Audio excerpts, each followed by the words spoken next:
Hello students, today we have to discuss about the structures of the complex on the basis of valence bond theory. In the last video, we discussed about the valence bond theory, their silent features and the steps involved in the valence bond theory. Here, I again repeated their steps. In that, the first step is write the first oxidation state of the metal. That means during writing or during discussing the structure of the complex on the basis of valence bond theory, there are some steps. In that, the first step is the oxidation state of metal. You have to write the oxidation state of the metal which is involved in that complex. Second step is the valence shell electronic configuration of that metal ion. In the third step, you have to mention number of vacant metal ion orbital for the bonding. Then the next fourth one, electronic configuration after pairing. That means here you have to mention here whether the complex is the high spin or the low spin. Again, we discuss more detail in the high spin or the low spin complex. After that, show the available orbital for the hybridization. Next, the electronic configuration after the complex formation. Next step is the type of hybridization. And on the basis of the hybridization, you have to write the geometry of that complex.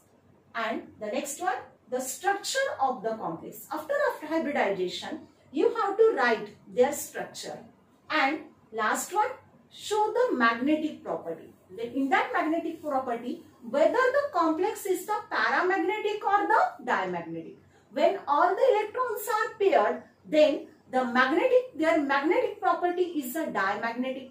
If it contains the one or more unpaired electron, then it will be the paramagnetic. That means these steps we have to apply here. In that, we discuss the first example. Complex is the hexaamine cobalt. In that, the central metal ion is the cobalt and the ligand is the NH3, that means the amine. Now, the first step is what? Write the oxidation state of that metal. Now, the metal is what? Cobalt. Hence, the oxidation state of that metal is what? Here, the amine, which is the neutral ligand, that means its oxidation state is a 0,1. And this complex carries the 3 positive charge. That means the oxidation state of that cobalt is what? 3. That means plus 3. Hence, we write it oxidation state of cobalt is what? Plus 3. This is the first step. Now, the second step is the valence shell electronic configuration of that metal ion. Now, this metal ion, it will become what? 3 positively charged. That means here, second step is the valence shell electronic configuration of what? Cobalt 3+. Now, here, what? The valence shell electronic configuration of the metal ion. And here, which is the metal ion here? Cobalt. And this cobalt carries 3 positive charge because its oxidation state is a plus 3. Now you have to write the valence shell.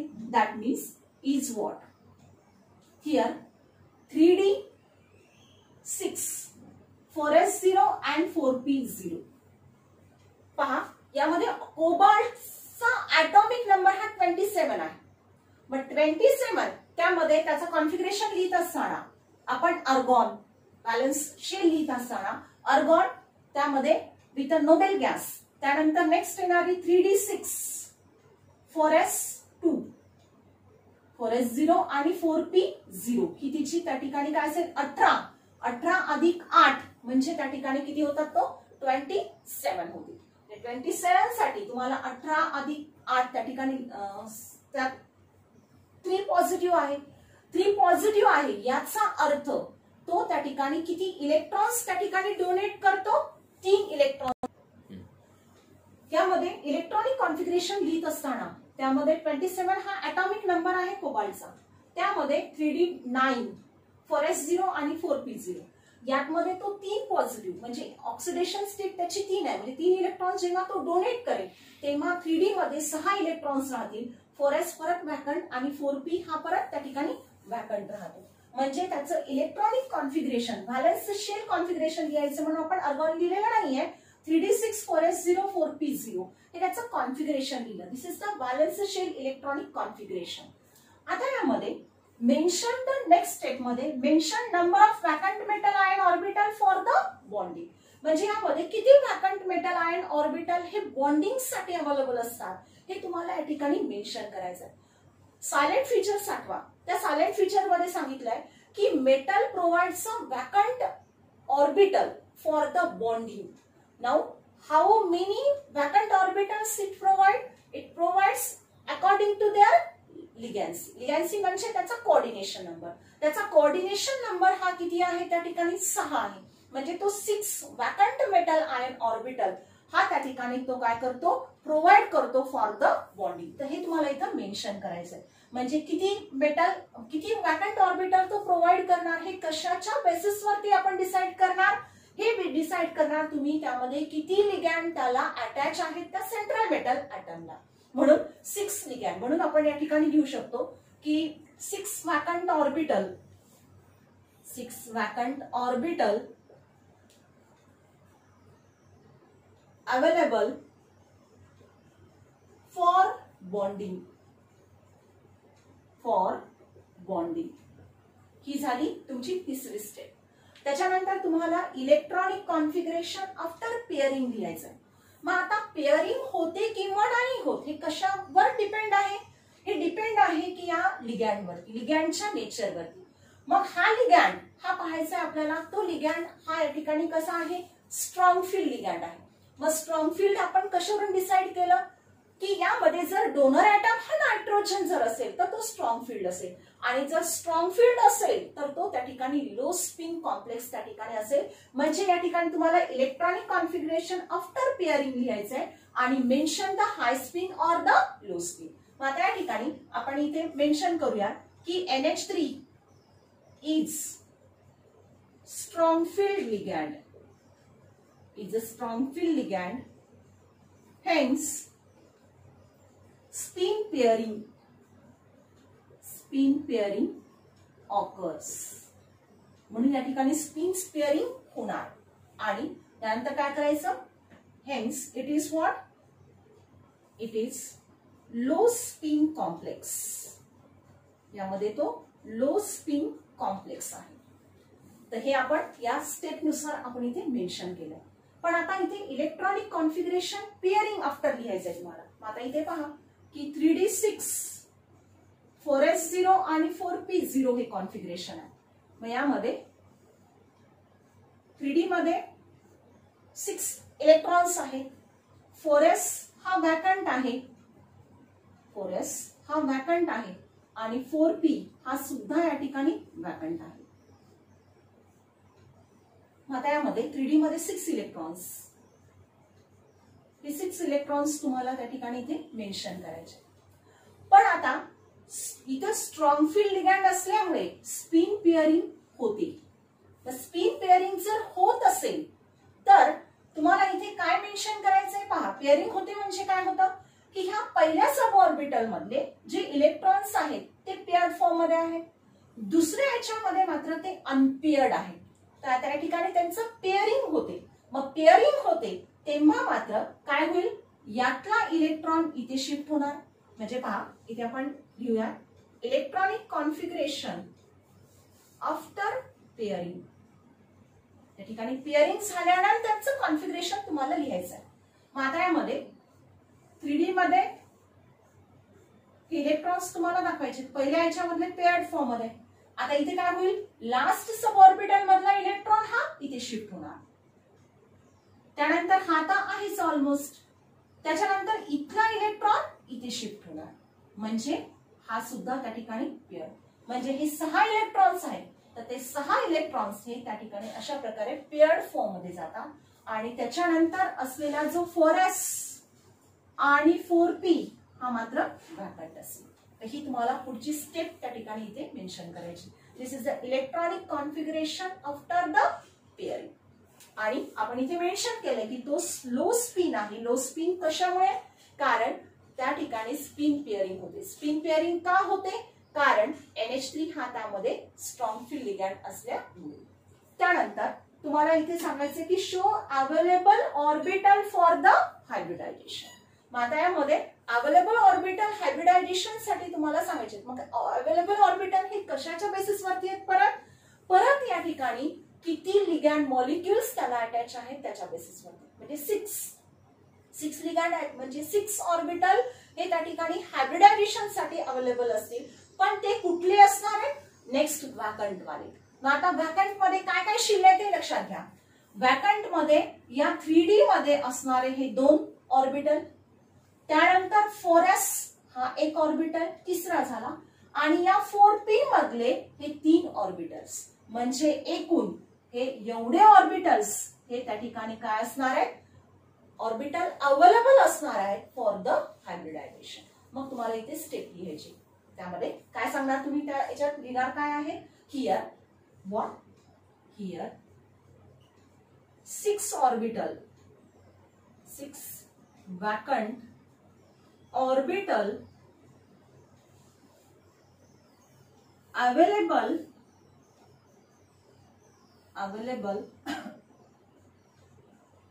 for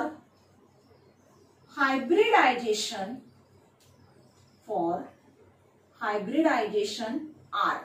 कोणकोणते आहेत पहा. त्यामध्ये किती आहेत? हे 2, म्हणजे 2 3D R 2 3D. त्यानंतर next 1 4s and 3 4p. म्हणजे अशा प्रकारे हे 6 वॅकंट ऑर्बिटल्स हे अवेलेबल आहेत हायब्रिडायझेशन साठी. हे तुम्हाला या ठिकाणी सांगता येतं. म्हणजे हे 6च का घेतले आपण? कारण 6 लिगॅंड मॉलिक्युल्स त्याला अटॅच आहेत. परंतु ते कुठले घ्यायचे तुम्हाला? वॅकंट. वॅकंट म्हणजे काय? की ज्याच्यामध्ये एकही इलेक्ट्रॉन हा अवेलेबल नाहीये, पण ते पुढचे घेणार. मग आता यामध्ये कोणते पेअरिंग झाल्यानंतर या 3D मधले हे 2 ऑर्बिटल वॅकंट राहिले, त्यानंतर 4s मधला 1 ऑर्बिटल आणि 4p मधले हे 3 ऑर्बिटल्स हे वॅकंट राहिले. म्हणजे अशा प्रकारे हे तुम्हाला वॅकंट ऑर्बिटल हे तुम्हाला हायब्रिडायझेशन साठी किती असतात हे तुम्हाला इथे सांगायचं. त्यानंतर तुम्हाला electronic configuration after the complex formation. मग आता यामध्ये एवढे तर ऑर्बिटल कशामध्ये जाणार? हायब्रिडायझेशन मध्ये जाणार आहे. मग ते हायब्रिडायझेशन मध्ये जातात ते तुम्हाला इथे मेन्शन करायचं आहे. तर इथे यामध्ये मग कोणत्या प्रकारचं हायब्रिडायझेशन ते फॉर्म करतील? कोणत्या प्रकारचं असेल पहा. यामध्ये D2, कारण D मधले 2 ऑर्बिटल, परंतु त्या D च्या पॉवर मध्ये तुम्हाला लिहायचे. त्यानंतर एक S, म्हणजे एक S लिहा. S चा पॉवर 1 लिहा किंवा नाही लिहा तरी चालेल. आणि हे P चे किती ऑर्बिटल्स आहेत? 3, म्हणजे D2sp3 हे त्याचं त्या ठिकाणी काय असेल? हायब्रिडायझेशन असेल. तुम्ही इथे लिहू शकता. Hence the hybridization is what? Type of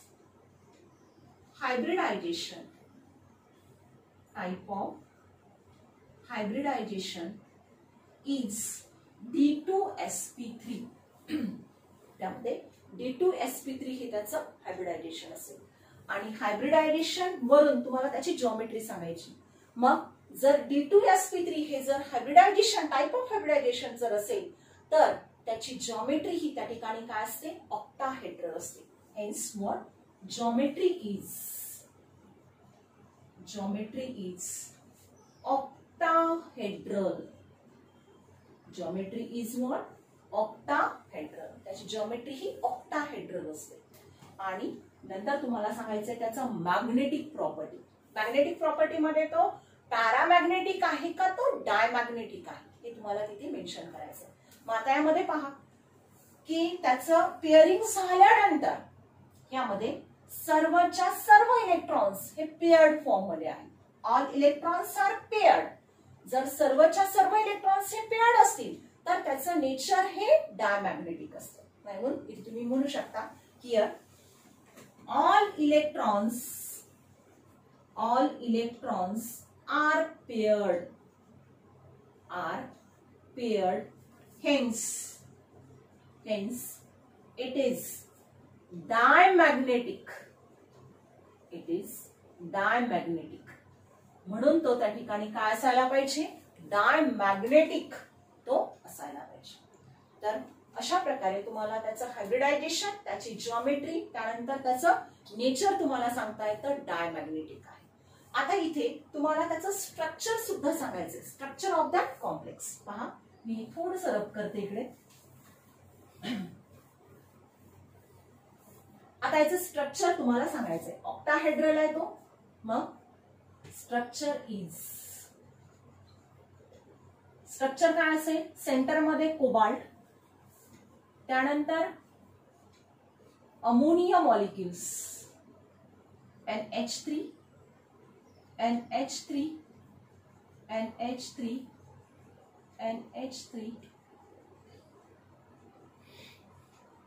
त्यामध्ये तुम्ही त्याला असं जॉईन केलं तरी चालेल. आणि this complex carries what, 3 positive charge. त्याला 3 पॉझिटिव्ह चार्ज असं सुद्धा तुम्हाला देतात. म्हणजे अशा प्रकारे तुम्हाला त्याचं स्ट्रक्चर सांगता येतं. तर या सर्व स्टेप्स आपण जे स्टेप्स इथे या ठिकाणी अप्लाय केल्या आणि स्टेप्स अप्लाय केल्यानंतर तुम्हाला त्याचं स्ट्रक्चर डिस्कस करता येते on the basis of VBT. आता यामध्ये परत पहा, पहिल्यांदा तुम्हाला त्याची ऑक्सिडेशन स्टेट लिहायची. ऑक्सिडेशन स्टेट लिहिल्यानंतर त्याचं व्हॅलेन्स शेल कॉन्फिगरेशन लिहायचं आहे. त्यानंतर how many vacant orbitals are available for their bonding, हे तुम्हाला इथे मेन्शन करायचंय की ते किती वॅकंट ऑर्बिटल्स अवेलेबल असतात. हे बेस्ड आहे कशाच्या बेसिसवरती, on the basis of their number of ligand और it's coordination number. Next you have to mention whether it is the low spin or a high spin of the, if the pairing is occur, then you have to show here their spin pairing. Then the 6 vacant orbitals are which this we have to mention here. Next step is the on the basis then mention the type of hybridization. On the basis of hybridization, mention their geometry, and the last one their magnetic nature, whether it is a diamagnetic or the paramagnetic, and the last one its structure. This structure you have to discuss for the 3 mark. Next example, nickel tetrachloride carries 2 negative charge. आता यामध्ये याचं structure आपल्याला discuss करायचं आहे on the basis of valence bond. आता यामध्ये पहिल्या स्टेपमध्ये तुम्हाला मेन्शन करायचं असतं त्याची ऑक्सिडेशन स्टेट. मग आता या ठिकाणी सेंट्रल मेटल ॲटम हा निकेल आहे, म्हणून पहिलं लिहू आपण ऑक्सिडेशन स्टेट ऑफ निकेल. काढता येते ऑक्सिडेशन स्टेट, निकेलची काढायची आहे. मग आता यामध्ये कसं करणार आपण, निकेलची काढायची. Nickel plus 4 into oxidation state of chlorine is -1 is equal to charge किती आहे -2.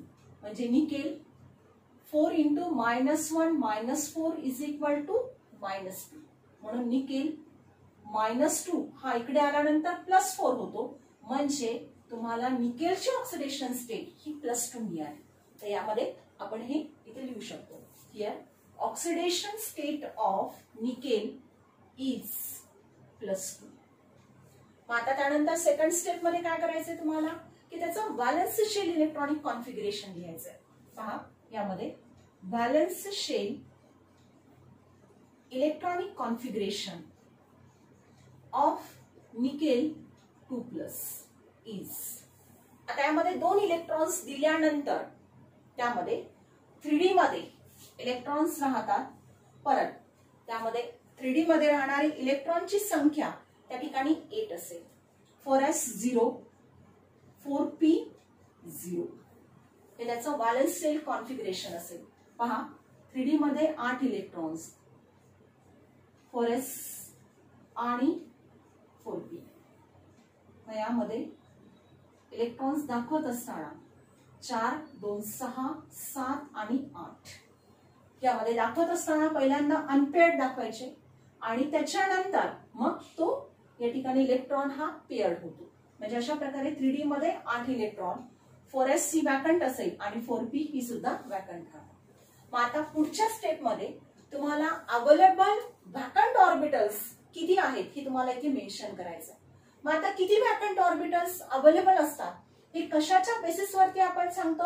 On the basis of how many ligand molecules are attach to this central metal atom. मग आता यामध्ये लिगॅंडला किती लिगॅंड मॉलिक्युल्स अटॅच आहेत? 4. म्हणजे तो 4 वॅकंट ऑर्बिटल्स हा त्या ठिकाणी काय करतो?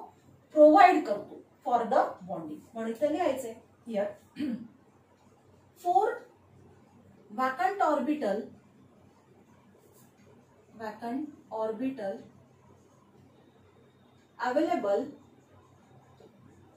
available for bonding. बॉन्डिंग साठी 4 वॅकंट ऑर्बिटल्स त्या ठिकाणी अवेलेबल आहेत. मग आता यामध्ये नंतरची स्टेप आहे की तुम्हाला इथे मेन्शन करायचं तो लो स्पिन आहे का तो हाय स्पिन आहे. पण हे लो स्पिन आहे का हाय स्पिन आहे हे कशाच्या बेसिसवरती आपण मेन्शन करतो? तर यामध्ये हा लिगॅंडचा नेचर, तो कुठल्या प्रकारचा लिगॅंड आहे. आता Cl हा लिगॅंड, Cl हा वीक फील्ड लिगॅंड आहे. वीक फील्ड लिगॅंड असल्यामुळे त्या ठिकाणी काय होतं की त्याचं स्पिन पेअरिंग ही होत नाही. म्हणून पेअरिंग होत नसल्यामुळे यामध्ये तुम्ही लिहिणार की Cl is weak field ligand. Hence it is what? Hence it is high spin complex. म्हणून तो हाय स्पिन कॉम्प्लेक्स असेल. हे तुम्हाला मेन्शन करता येतं. त्यानंतर आता पेअरिंग तर होत नाही. मग किती वॅकंट ऑर्बिटल्स अवेलेबल आहेत फॉर द हायब्रिडायझेशन? आता यामध्ये कोणते आहेत? आता यामध्ये 4s हा वॅकंट आहे, 4p हा सुद्धा वॅकंट आहे. मग आता यामध्ये किती राहणार आहेत? ते 4 वॅकंट ऑर्बिटल्स अवेलेबल आहेत. मग आता कोणते आहेत ते इथे तुम्हाला मेन्शन करायचे. हियर 4 वॅकंट ऑर्बिटल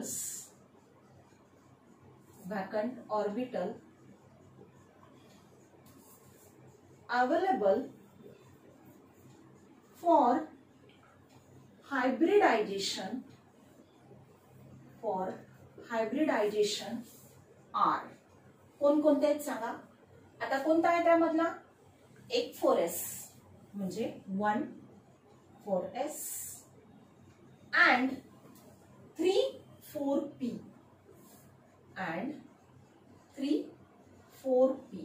यामध्ये वॅकंट सांगायचे. लक्षात घ्या, वॅकंट म्हणजे ज्यामध्ये एकही इलेक्ट्रॉन नाही आहे. आणि ते किती आहे? एकूण संख्या ही कशाच्या बेसिसवरती असेल? ही लिगॅंडचे मॉलिक्युल्स वरती ते बेस्ड आहे. आता यामध्ये 4 म्हणून हे पुढचे आपण नेक्स्ट जे वॅकंट आहेत ते 4 घेतले. आणि हेन्स यस जर एवढे अवेलेबल असेल तर हियर यस कॉन्फिगरेशन तुम्ही लिहू शकता यामध्ये की इलेक्ट्रॉनिक कॉन्फिगरेशन आफ्टर, किंवा यामध्ये हेच लिहूत आपण 3D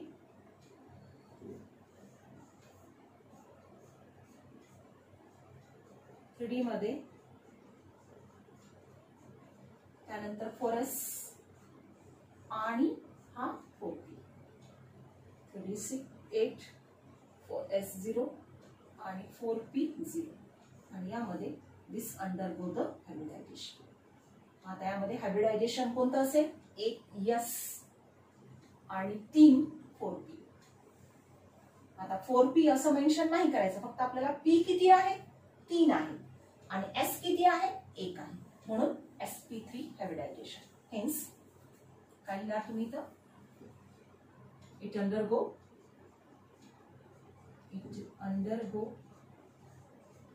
sp3 type of hybridization. तो sp3 type of hybridisation form करतो. आणि जर sp3 टाइप ऑफ हायब्रिडायझेशन जर त्याचं असेल तर त्याची जॉमेट्री काय असते? Hence geometry is tetrahedral. त्याची जॉमेट्री ही टेट्राहेड्रल असते. sp3 हायब्रिडायझेशन आणि त्याची जॉमेट्री ही त्या ठिकाणी काय असेल? टेट्राहेड्रल असेल. मग आता यामध्ये की हायब्रिडायझेशन झाल्यानंतर त्या कॉम्प्लेक्सचं इलेक्ट्रॉनिक कॉन्फिगरेशन तुम्हाला लिहिता येते. म्हणून इथे लिहूत आपण electronic configuration after complex formation. After complex formation. आता यामध्ये 3D मधले इलेक्ट्रॉन्स त्यामध्ये मेन्शन करा आणि हा फॉरेस 4p. पण आता इलेक्ट्रॉनिक म्हणजे तो हे जे वाकंट ऑर्बिटल्स आहेत हे 4 क्लोरीन सोबत ते बॉन्ड फॉर्म करतात, म्हणून तुम्ही दाखवत असताना इथे याला क्रॉस मध्ये दाखवा. And this is what, this is the sp3 hybridisation. तर हे तुम्हाला इथे मेन्शन करता आहे. आणि आता शेवटी तुम्हाला काय सांगायचंय, त्याचं मॅग्नेटिक नेचर सांगायचं. मग आता इथे पहा की हायब्रिडायझेशन झाल्यानंतर यामध्ये किती इलेक्ट्रॉन्स हे अनपेअर्ड आहेत. आता यामध्ये 2 इलेक्ट्रॉन्स हे अनपेअर्ड आहेत. आपण काय म्हटलं, एक जरी इलेक्ट्रॉन हा अनपेअर्ड जर असेल तर त्याचं मॅग्नेटिक बिहेवियर, त्याचं मॅग्नेटिक नेचर हे त्या ठिकाणी पॅरामॅग्नेटिक असतं.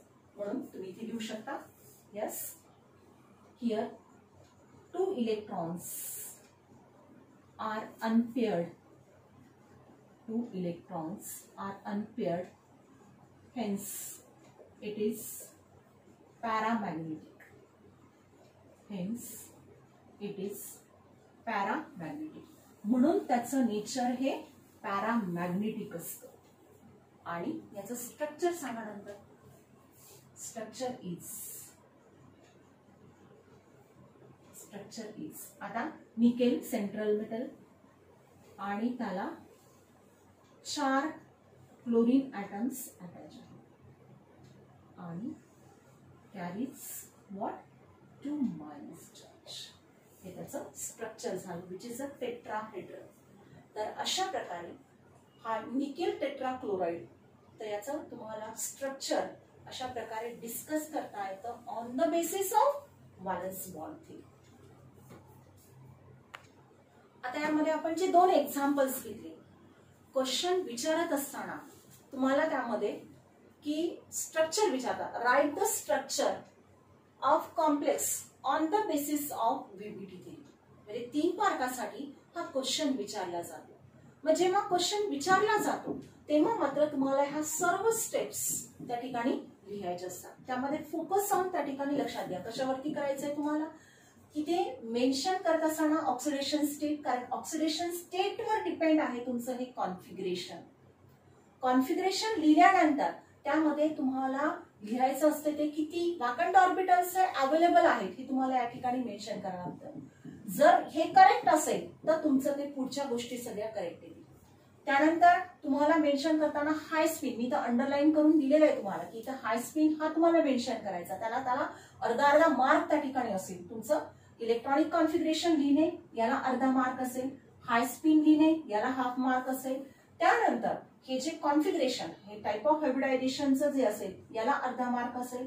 त्यानंतर तुमचं जॉमेट्री, त्याची नेचर त्या ठिकाणी जे आपण सांगितलं त्याचं जॉमेट्री, त्याच्या कशाच्या बेसिसवरती, हायब्रिडायझेशनच्या बेसिसवरती, त्याला हाफ मार्क असेल. त्यानंतर कॉम्प्लेक्स फॉर्मेशन होतं त्याला हाफ मार्क असेल. आणि शेवटी त्या ठिकाणी तुम्हाला पॅरामॅग्नेटिक आहे का डायमॅग्नेटिक आहे, तर याला कधी कधी म्हणजे हे डिपेंड आहे त्या एक्झाम मध्ये विचारण्यात येणाऱ्या क्वेश्चनवरती आणि मॉडेल आन्सर तुमचं कसं असेल त्या बेस त्याचं मार्काचं डिस्ट्रीब्युशन हे ठरलेलं असेल. कधी एखाद्या वेळेस असं येईल की स्ट्रक्चर नाही लिहिलं तरी चालेल, एखाद्या वेळेस त्याचा मॅग्नेटिक बिहेवियर तुम्हाला लिहिलं नाही तरी चालेल. असं सुद्धा त्या ठिकाणी व्हेरिएशन त्यामध्ये त्या मॉडेल आन्सर मध्ये येऊ शकतं आणि मॉडेल आन्सरच्या बेसिसवरती तुमचे पेपर्स जनरली चेक केले जातात. म्हणून लक्षात घ्या की याच्यावरती प्रश्न विचारत असताना 3 मार्कासाठी तुम्हाला याचा लॉंग क्वेश्चन विचारला जातो किंवा नाही तर नुसतं फक्त तुम्हाला एक्झाम्पल दिलं आहे आणि तुम्हाला या ठिकाणी तो पॅरामॅग्नेटिक आहे का डायमॅग्नेटिक आहे ते मेन्शन करायचं,